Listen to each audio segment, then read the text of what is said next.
असा प्रयोग होतोय की विकास आघाडीच्या वतीने अनेक पक्ष संघटना एकत्रित आल्या आणि त्यांनी कृष्णा भीमा विकास आघाडीच्या वतीने एक चांगले उमेदवार देण्याचा प्रयत्न या निवडणुकीमध्ये केला आहे आणि नगराध्यक्षपदासाठी विशेषतः जे आपले मार्गदर्शक आणि या शहराचे जिल्ह्याचे ज्येष्ठ नेते प्रदीपदादा गारटकर यांची उमेदवारी कृष्णा भीमा विकास आघाडीच्या वतीने ज्यावेळेसपासून डिक्लेअर झाली आणि प्रत्यक्ष फॉर्म भरला तेव्हापासून खरं तर या उमेदवारीला आणि या विकास आघाडीला प्रचंड मोठ्या प्रमाणात सर्वसामान्य लोकांतून पाठिंबा मिळायला लागला। त्याचबरोबर या आघाडीमध्ये भारतीय जनता पक्ष असेल, राष्ट्रवादी काँग्रेस पक्ष, शरद पवार हे असतील, त्यानंतर शिवसेना उद्धव बाळासाहेब ठाकरे हा पक्ष असेल आणि इतर विविध संघटना, राष्ट्रीय समाज पक्ष यांनी पाठिंबा दिला आहे। या पक्षांनी तर पाठिंबा दिलाच, परंतु अनेक संघटनांनी सुद्धा पाठिंबा दिला आणि प्रदीपदादा गारटकर आणि या कृष्णा भीमा विकास आघाडीला आज एक नव्याने या ठिकाणी पाठिंबा मिळत आहे, तो म्हणजे शिवसेना शिंदे गट।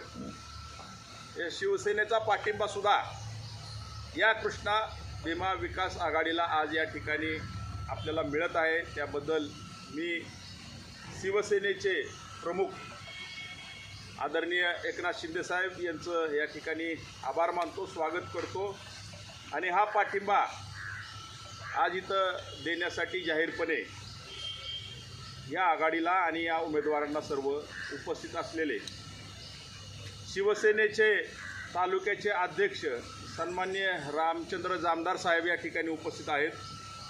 त्याचबरोबर पुणे जिल्ह्याचे उपप्रमुख अण्णासाहेब काळे हेही शिवसेनेचे या ठिकाणी उपस्थित आहेत।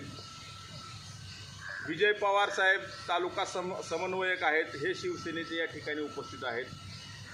त्याचबरोबर या कृष्णा भीमा विकास आघाडीला आज मनसेचे जिल्हा सचिव रामभाऊ काळे साहेब यांनी पाठिंबा दिला आहे, तेही या ठिकाणी उपस्थित आहेत। आणि या सर्वांचं मी कृष्णा भीमा विकास आघाडीच्या वतीने आमच्या सर्व नेते मंडळीच्या कार्यकर्त्याच्या वतीने त्यांचं स्वागत करतो, त्यांचे आभार मानतो। खरं तर निवडणूक जसा जसा वेग धरायला लागली तसा उत्स्फूर्तपणे या कृष्णा भीमा विकास आघाडीला पाठिंबा मिळत आहे। आज आपली भूमिका या पक्षाची रामचंद्र जामदार जे तालुका अध्यक्ष आहेत ते निश्चितपणे मांडतील, त्यांचं मी स्वागत करतो आणि जास्त न वेळ घालवता मी त्यांना विनंती करतो की आपण आपलं मनोगत या ठिकाणी व्यक्त करावं। प्रथम सर्वांना जय महाराष्ट्र। आमचे मुख्य नेते एकनाथभाई शिंदे यांच्या मार्गदर्शनाखाली व आमचे पुणे जिल्ह्याचे नेते विजय बापू शिवतारे यांच्या सूचनेनुसार आम्ही कृष्णा भीमा विकास आघाडीला पाठिंबा जाहीर करत आहे। तरी येणाऱ्या भविष्य काळामध्ये एकनाथभाईकडे नगरविकास खातं आहे, त्या माध्यमातून उद्याची निवडणूक झाल्यानंतर सत्ता परिवर्तन तर 100% होणार आहे। आपले कृष्णा भीमा विकास आघाडीचे नगराध्यक्षपदाचे उमेदवार प्रदीपदादा गारटकर यांच्या नगराध्यक्ष निवडीनंतर माननीय एकनाथभाई शिंदे यांनी सांगितलेलं आहे की जेवढा निधी इंदापूर शहराला लागेल तेवढा निधी नगरविकास खातं देण्यास तयार आहे आणि त्या माध्यमातून आम्ही वरिष्ठांच्या सूचनेनुसार कृष्णा भीमा विकास आघाडीला पाठिंबा जाहीर करीत आहे।